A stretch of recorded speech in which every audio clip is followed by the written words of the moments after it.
Hi, welcome to our channel. Today, we will be discussing the different findings of the 3 different researches I found in the internet written by the different researchers coming from the different side of the country. It talks about the implementation of the mother tongue-based multilingual education in the country. Hello everybody, my name is Teacher Randy, your online academic buddy. Welcome to our channel. Before anything else, may I just invite you to please do hit the like, subscribe, and the notification bell button so that you may get updated with the latest lecture videos we have in this channel.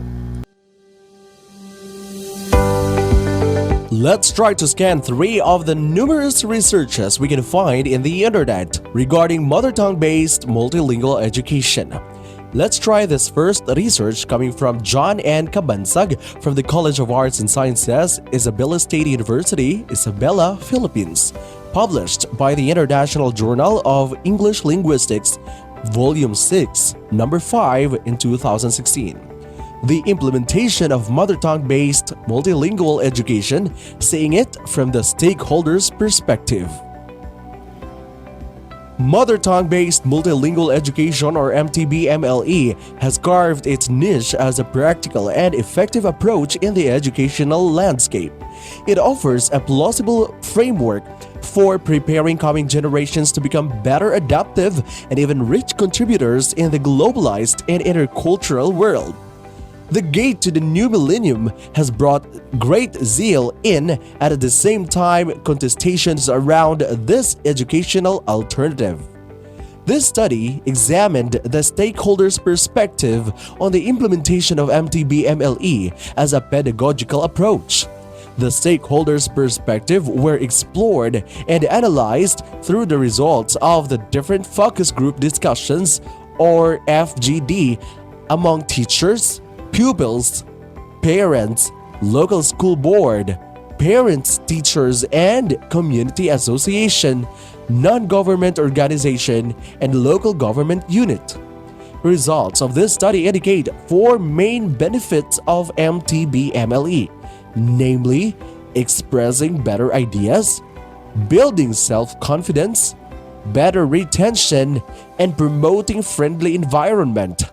Meanwhile, the challenges which hinder the implementation of MTB-MLE are grouped into 4 significant themes: multilingual environment, difficulty in translation, inadequacy of instructional materials, and mandatory compliance to the Department of Education's order. The significance of the results of this study points out important actions the program can benefit Filipino pupils. Notably, a system that emanated from the higher authorities in which grassroots sector were not consulted. The Department of Education order should be executed by an interface between the higher level management and the local stakeholders. Involving them can undoubtedly contribute to the success of MTB-MLE. Our second research is written by Maria Mercedes Estigoi ARZADON of the University of the Philippines, College of Education, University of the Philippines, 2020. Titled, Policy Enactment in MTB-MLE, Big Book Making Among Teachers in BUGUIAS, BENGUET. This ethnographic research, informed by anthropology and sociology of educational policy, examines the policy enactment in the MTB-MLE, Big Book Making Among Teachers in BUGUIAS, BENGUET. Policy enactment is the complex way policies are perceived and interpreted alongside against contextual factors by various actors. The research setting is the school district of BUGUIAS, BENGUET, known to have produced more than 300 big book stories. Data collection and validation were undertaken from September 2018 to April 2020. The study utilized various data elicitation strategies of ethnography like participant observation, class observation, interviews, document, and artifact analysis. The findings of the study reveal that the local policy actors translated the MTB-MLE policy into a localized book supply chain that generated the big books for the MTB-MLE program in BUGUIAS. Secondly, the policy was enacted through contextualization practices that created stories about the place, cultural values, and environmental concerns. And thirdly, the policy was translated as a literacy instruction approach called ARZADON.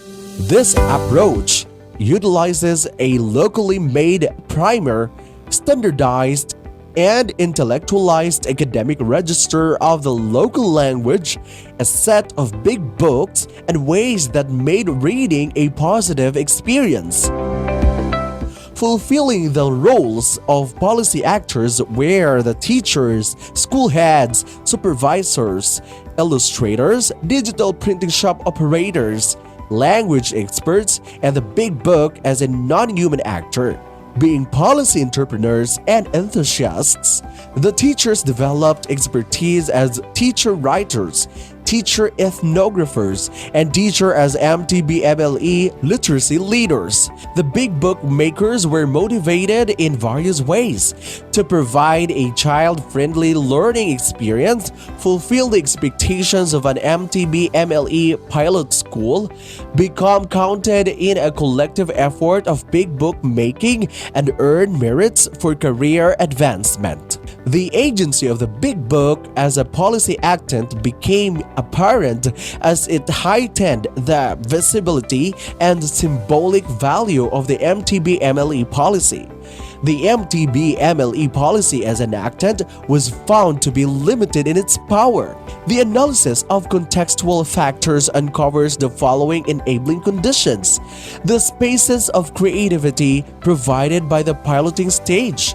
Next is the training and mentoring relationships, teacher incentives, technical resources, and the situatedness of the place. The disabling conditions include the stringent quality assurance processes, lack of funding support, limited authorship, adversarial relationships, normalization of impoverished or storybookless literacy instruction, and the economistic and hierarchical view of languages. As a contribution to the discourse on anthropology and sociology of educational policy, as well as the field of MTB-MLE, this study has attempted to demonstrate the importance of educational ethnography in grounding the complexities of policy enactments embodied in the making and the use of MTB-MLE big books in a given locale.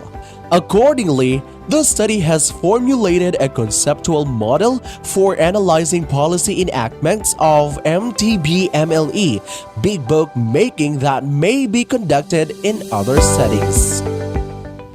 Research number 3. The mother tongue implementation in the Philippines. What do parents say? Written by Gino G. Sumalinog from Cebu Normal University. Published by International Journal of Science and Research or IJSR in 2018. Titled, Mother Tongue Implementation in the Philippines. What do parents say? The MTB-MLE curriculum in the Philippines has brought numerous changes which were noticeable even to the parents. This paper investigated the perspective of the parents as regards the challenges and gains that learners from grades 1 to 3, whose first language was English, experienced as they learned their lessons using the mother tongue instruction. To get the result, the researcher utilized the qualitative research method, specifically the grounded theory approach, by conducting an interview and a focus group discussion to 15 parents. After an intensive thematic analysis, these themes emerged: a challenge to English speakers, too much to learn, positive impact on the learners, and relevance of the curriculum. In conclusion, the implementation of the MTB-MLE has become a challenge to children whose first language was English because it entailed learning a new language. Despite the challenges, it still positively impacted the lives of the learners.